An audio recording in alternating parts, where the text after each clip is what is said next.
Hello and welcome back to About Crypto, where we talk to crypto people about what they are working on and how they got involved in the cryptocurrency space. We have Alon from Draper Goren Holm. How's it going? Going good. Happy to be here. Cool, man. Thanks for having me. Happy to have you. So, my first question for you is, how did you get involved in crypto? So, Joseph and I, my partner, had a crowdfunding conference that we had created, and so the crowdfunding world had sort of evolved from crowdfunding to then a certain percentage of people got into ICOs and security tokens and things like that, and that's really what got us in, like, officially. But I actually, my last company, before doing all that, was a crowdfunding company that built platforms for crowdfunding, and we were looking at the technology for crypto for like micropayments and things like that. So actually in 2013, I think it was the end of 2013, we bought all of the stuff to build a mining rig in our office so we could test Bitcoin and Litecoin for micropayments and things like that. So that was the first time I really touched this stuff, but I really didn't participate for real until probably the end of 2016. Like, that was participating for real, but like after a month, our landlord came and freaked out on us for spending too much money on electricity, and then we basically gave our friends the graphics cards, because back then it was like you could still use the graphics cards for mining. So we had like four of those crazy graphics cards in like a milk crate with a box fan up against it. And so we basically gave our friends the graphics cards and stopped doing it. So, but then when our conference, what was funny is, like, I have a presentation I give about like the crypto over time and the roller coaster and stuff like that. And I have pictures from our last Crowd Invest Summit, where we decided that a portion of the event would talk about ICOs and crypto and stuff like that. And it was just wild how packed it was, because we had the world's biggest crowdfunding conference, but that wasn't hard. Like, our crowdfunding conference had like 2,000 people at it, right? But like the next biggest conference in the world was like the Vegas one that had like 500 people at it. So it's like, so that wasn't like some special thing. But when the second we brought crypto into the mix, it was just like chaos. I joke that there was a media companies that came, like we do media companies at our conference and stuff like that at LA Blockchain Summit and all that. So we always had it open to media, but like in the crowdfunding world, not that many media people ever showed up, but other than like a few of our friends. But then the last crowdfunding conference we had, because there was crypto on the agenda, and it was just as crypto was starting to get crazy and Bitcoin's price was starting to go up. We had some media people there, and they were requesting to interview. Like, when we did have media there, was like to talk to Robert Herjavec, who spoke at the conference once. He's one of the dudes from Shark Tank, and it would be like to speak to like one of the top keynote speakers or one of the companies that were there. The time that the first time crypto was involved, the media companies were coming and asking to interview the securities attorneys that were talking about crypto. like, who the hell wants to talk to the securities attorneys? Right? So it was just the funniest thing. But it was crazy. So like a couple of the panels were about crypto and stuff like that, and they were like, the room was packed, right? It was pretty wild. And then the lawyers who were on day two asked us to make an announcement to the list of people who are at the conference and publicly that everyone who's thinking about crypto should come to their panel, because they're going to predominantly talk about crypto on the legal panel. And like, the room got packed again. It was so funny though, because like that like kind of took over. And at that point, Joseph and I personally were in full time in the space. Like, I was a venture partner at a fund here in Los Angeles after my company essentially died. They were one of the investors in that company, and they knew that I do a lot of community stuff and have a bunch of events. So they asked me to join them as a venture partner. And then one of the partners kept seeing me at crypto events and said he wanted to start a crypto fund. So I helped him start the crypto fund. And so I was sort of full-time in crypto already anyway. But then I ended up bowing out from that because we decided to start DGH. Nice. That's an Yeah. awesome story, man. That's so cool. It's and there's probably like more to it. I just don't want to like say the same stuff I've said on other things, so touch on different things. But it's we could spend all day talking about like, you know, that kind of stuff, because that's actually how I met Tim Draper back in the day, was that company and all that. Yeah, and now Yeah. you're the co-founder of Draper Goren Holm. So that's awesome. How did that all kind of meld together? It was cool. So, you know, so Joseph and I started, like I told you, I sort of left, bowed out from that, from the crypto fund that I was a part of. Not for any like bad reasons or anything. It was, they were focused on crypto, right? Like exactly what you would think of with a crypto fund. And I originally joined that group as a venture partner. And then when we started this crypto fund, it was supposed to be, or at least I felt like it should be, the same sort of strategy, but in blockchain and crypto, which is early stage venture style investing, which means you're writing a small check, or you're writing a check at the beginning of the company, like very early pre-seed stuff, and then you double down on the companies as they grow, but you're really like marrying the company and with them for the next 5-10 years, right? That the average, people don't realize, but the average early stage startup, when an investor makes an investment, takes like 8 years or so for them to get an exit, if they get an exit. In crypto, we're used to like 2 months being way too long. We're sitting there like looking at our watches like, hey, Bitcoin's not moving, what the hell? So it's a totally different style and a different thing, and it's something that I know that I'm better at than trading and stuff like that. Like, we know people in the crypto space who are really, really great traders. I'm not disciplined enough for that. That's not my style. I like looking at the person, knowing that I love them and want to work with them, and let's go on this roller coaster ride together and figure out how to make this company successful. So anyway, getting back to the real question, is, you know, it came together that Joseph and I started doing that ourselves, mostly by like advising a few companies here and there, because we didn't have the cash to invest, because we're entrepreneurs ourselves. We don't have like a background in investing or anything like that. But all of the tech, not all the technology we built as entrepreneurs were actually in support of like early stage startups and stuff like that. So Joseph's background is he built a crowdfunding platform also. That's how I met him. And he did, he sold a company that did digital marketing and things like that. But he basically built another product called Crowdster, which basically automated the marketing for companies that were crowdfunding. And I was building technology for companies that wanted to crowdfund and for funds that wanted to crowdfund. So I got sort of super educated on that, especially early stage startup world. So when Joseph and I started doing it, and then when we started to have a little bit of money ourselves to invest in companies, we started making those investments. And beginning of last year, we decided like, hey, we've got like 7 or so portfolio companies and they're doing pretty awesome. Why don't we actually like publicly say that we do this? Because we did it very like, you know, privately. And it was, you know, Joseph and I 50-50 partners. So we decided to tell people we did it. And because we thought at the beginning it was private, we actually used our own names. Like, we didn't come up with like a cool brand or anything like that like we do with other stuff. So it was just called Goren Holm Ventures. And we decided at our conferences, like the following conference, we were just going to throw our logo like freaking everywhere and see if it brings us more companies and more opportunities.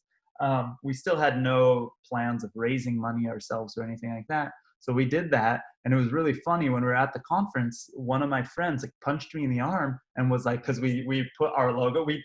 This is a funny thing. I don't know if I've ever told anyone, but the lanyards at the conference that year, we just didn't sell to a sponsor. Like we couldn't find someone to pay for them. So we're like, we have to have lanyards. So we're like, we'll put our own logo on them. And so we put our own logo on the lanyards, and my friend punched me in the arm. He's like, Goren Holm Ventures, what the hell is that? How come you didn't tell me about that? I would have invested in your fund. And I was like, we don't even have a fund. So you know, it was this funny thing. But that guy punching me in the arm and saying that to me was like, oh shit, maybe we should raise money or raise a fund or something like that. So last year we decided to raise money. One of our friends uh, did the lead investment in us. And then Tim Draper ended up in the negotiations. We had joined the Draper Venture Network a few months before because of deal flow reasons and stuff like that. Like I was a part of that with the fund I was in before, and I was a part of it as a company that the network had invested in the past. So I knew the value and I wanted to join them. And we got lucky that they asked us to join. And then Tim, when we were fundraising, ended up taking the whole round of funding. And in the discussions, he told us, he's like, I'd like to have a presence in Los Angeles. I'd like branding. I'd like to have access to your database and your conference in Los Angeles. We could work together on these things. And so we said, of course. And in the process of negotiation, we became sort of equal partners in the fund. Technically, Joseph and I are the managing partners. That should be clear so that people don't think Tim is the one making the investment decisions. Joseph and I are running it, but Tim is one of the 3 board members and owns an equal amount as us. So it was really, really epic that he came on board and invested in us. It gave us more opportunities to grow. And because we grew a little larger and some of our companies were doing insanely well, we decided that we were going to raise a fund as well so that we could double down on the companies that grow. So technically we're still raising a part of that, but it's we're working towards a first close there too. That's awesome, man. And that's a great story of everything coming together. So what do you look for in an entrepreneur or startup when you're going to invest in them? It's like I was saying before, it's the people, right? So like using like one of our companies as an example that I know that you know, like Lunarcrush, right? Like I don't know if you know Joe and John personally, and Dan as well, but they're just like some of the most impressive dudes you'll ever meet, who know their shit inside and out when it comes to crypto, and are incredible product people, right? Like they know how to put together a product and map it out and execute. And so when we met them originally,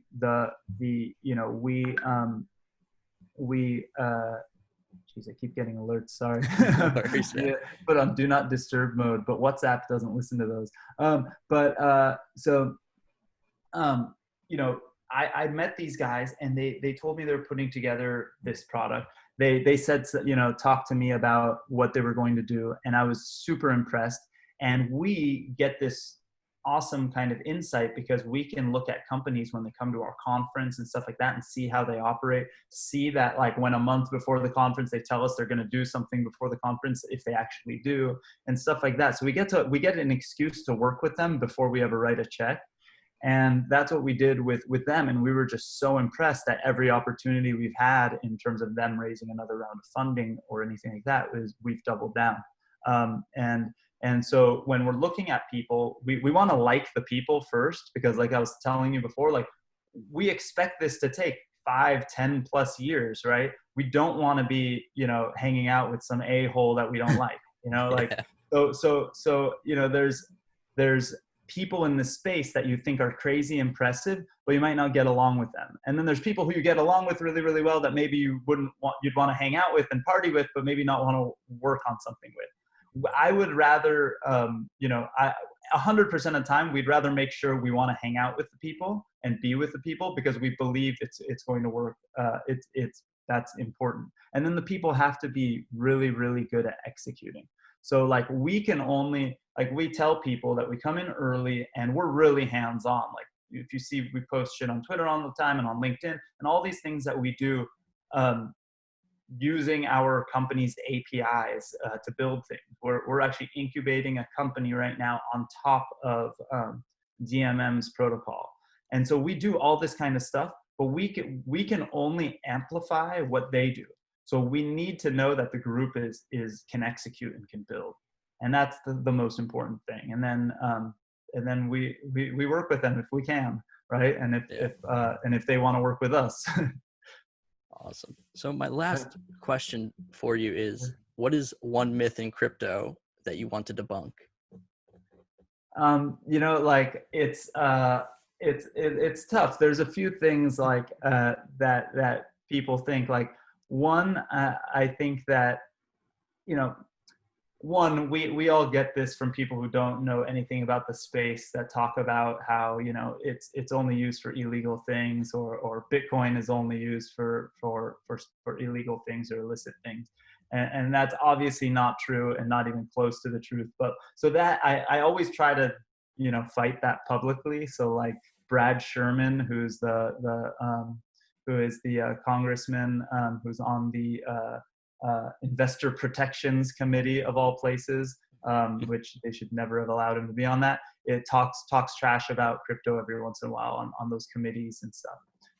And so he lives like 15 minutes away from me. I live right in the district next door. I kind of wish I lived in his district, then I'd probably be able to cause even more trouble. But I constantly, because of the years of doing like local startup stuff next to where I live, I do this group called 805 Startups, which is a local to here startup and investor community. I know the people who do it's called the San Fernando Valley Business Journal. And so I know the editor from that. So every time Brad Sherman says something stupid, I will send him an email like that same day saying, I'm writing an op-ed piece for the San Fernando Business Journal, because that's that dude's business journal. And the only people who read the business journal are the old farts who vote for him. So it's a perfect kind of troll. And I've also, you know, I constantly send them messages trying to debate him and stuff publicly. I've never gotten a response. So then I send notes to all the local papers saying Brad Sherman never responds to my stuff, just to screw with him and stuff. So that's sort of my local fight against the myths. But I think that the one thing I tell startups and stuff about crypto is that, like, we're a bunch of nerds in this space, and we've learned to use Bitcoin, we've learned to use DeFi products and things like that, but it's still not like mainstream ready for the most part. Bitcoin has become that if you're going to just buy it on Coinbase or buy it through River or Swan or one of those, right? It's pretty easy to just buy it and hold it. But like my parents aren't going to put it on a cold storage wallet, right? And my parents still don't even know exactly why to buy it. But I look at the whole DeFi space and all this stuff as like an API or a layer, or look at it like JavaScript or CSS or PHP or HTML or whatever. It exists, and it's amazing if you utilize it right. But like, my mom doesn't have to know how to use JavaScript and HTML to use Facebook, right? So I want people to build things on top of these layers. Like DMM is a good example. If you partner with the right people for legal reasons, right, and you integrate all the various tools, DMM being one of them, a fiat on-ramp being one of them, maybe a trust company being one of them, you could easily create an app that allows people to take their money out of their Bank of America account, put it into a trust account that holds crypto, and they'll be able to earn the percentage of yield that only DeFi can bring them. And you're essentially taking money away from the banks. And the more money we take away from the banks, the more power crypto has. So that's not a myth, but that's I think like a whole ethos that at least a section of the community has to have, because that's what's gonna power the next sort of evolution of this space, is easy to use consumer products for crypto, right? Like the way Cash App does it for Bitcoin, people need to do that for all of DeFi, because I don't think that just Bitcoin by itself is enough. And I've been getting a lot of shit from some of my Bitcoiner friends who want to be 100% Bitcoin because they're pushing against DeFi for some stupid reason. So I truly believe that, though. There needs to be Bitcoin and there needs to be DeFi, because otherwise there's Bitcoin and there's going to be banks. And I think that the reason why you love Bitcoin is because the banks are not doing the right thing, to put it lightly, and the governments are not doing the right thing, right? So Absolutely. if Bitcoin and DeFi come together, whether it's on Ethereum or Tezos or any of them, and I'll get more shit from them, I don't really care. I just want it to be fair for the consumer. Just like the consumer doesn't give a shit if they're using iOS or Android or HTML or JavaScript, as long as it works, right? So anyway, ADD moment, but I got excited. All good. No, yeah, that was awesome explanation, man. And where can people find you? I'm on Twitter at Alon Goren, but you can hit us up at drapergorenholm.com or hit me up on LinkedIn. I'm terrible on the DMs and the messages on those places. My email address is the best place, which is a@drapergorenholm.com. But if you go to drapergorenholm.com and you are a startup that's building something cool in the space, it's never too early to submit your pitch and put it to that site, because we want to meet you before anyone else does. That's sort of what we do. So hit us up there. Awesome. Thanks again, man. And everybody have a good day.